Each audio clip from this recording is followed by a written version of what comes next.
Hello all viewers, my name is Raimondo and I am a grade 12 calculus student, and today we will be looking at a question from Calculus Unit 2 on derivatives and specifically lesson 2.1 titled Derivative of a Polynomial Function. In the question we are given a polynomial and we will look to determine where the height is for certain values of t regarding time in seconds, as well as rates of change which can be determined by using the derivative of the function. So looking at the question, a flaming arrow is shot into the air to mark the beginning of a festival. Its height h in meters after t seconds can be modeled by the function h of t equals negative 4.9 t squared plus 24.5 t plus 2. A. Determine the height of the arrow at t equals 2 seconds. So A is a simple question that will not need anything we learned in calculus, but instead using our knowledge from functions. To determine the height, we will need to use the time that is given and plug that time in for t in the given polynomial to find the height at that time. In doing this, we can see that the height of the arrow is 31.4 meters when t equals 2 seconds. Now B asks us to determine the rate of change of the height of the arrow at 1 second, 2 seconds, 4 seconds, and 5 seconds. To determine the rate of change, the first thing we must do is take the first derivative of the polynomial. With the derivative, we will then be able to plug in the times that are given in the question into our new derivative equation and solve for each of the rates of change. For this polynomial, we will need to use our knowledge of the derivative rules to find the derivative of the polynomial. The ones that are specifically used for this polynomial will be the sum rule, power rule, and the constant rule, as there is a constant of positive 2 and there are powers on the values of t, and they are all being added to one another.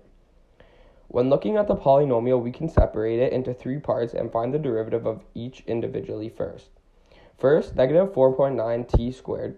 We can use the power rule to find the derivative, which tells us to multiply negative 4.9 by n, which is the power, and in our case, 2. As well, to subtract the power by 1, so we are left with negative 9.8 t.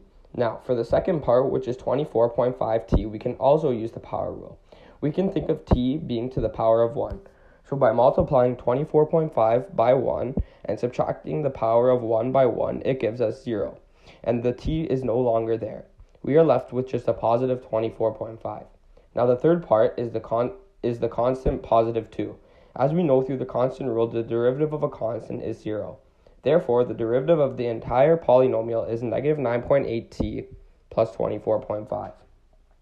To find the rates of change that are given in the question, we need to plug in each of the times to the given times to find the rate of change of the height at each of those times. Now looking at each of them, we can see that for some of the times the rate of change is positive, and for some the rate of change is negative. The rate of change tells us how fast the arrow is traveling in meters per second, and is traveling upward for the positive rates of change, and downward when the rate of change is negative. Through using the first derivative equation for each of the times given in the question and plugging in times for t, we are able to find the correct rates of change. Now, C asks us what happens at 5 seconds. To see what happens at 5 seconds, we must, as we did for question A, use the original polynomial given and plug 5 in for t and see if we notice if something happens at this time to answer the question. In doing this, we can see that the t's cancel each other out when we use 5 as our t value, and we are left with just the constant 2 meters. This means that at 5 seconds, the arrow is at the initial launch height of 2 meters off the ground. For D, it asks us how long does it take the arrow to return to the ground. To find out how long it takes the arrow to return to the ground, we can make the height equal to 0 and solve for t. This will tell us when the height is 0, which is the height of the ground, and by solving for t, we will find out the time in which the arrow returns to the ground.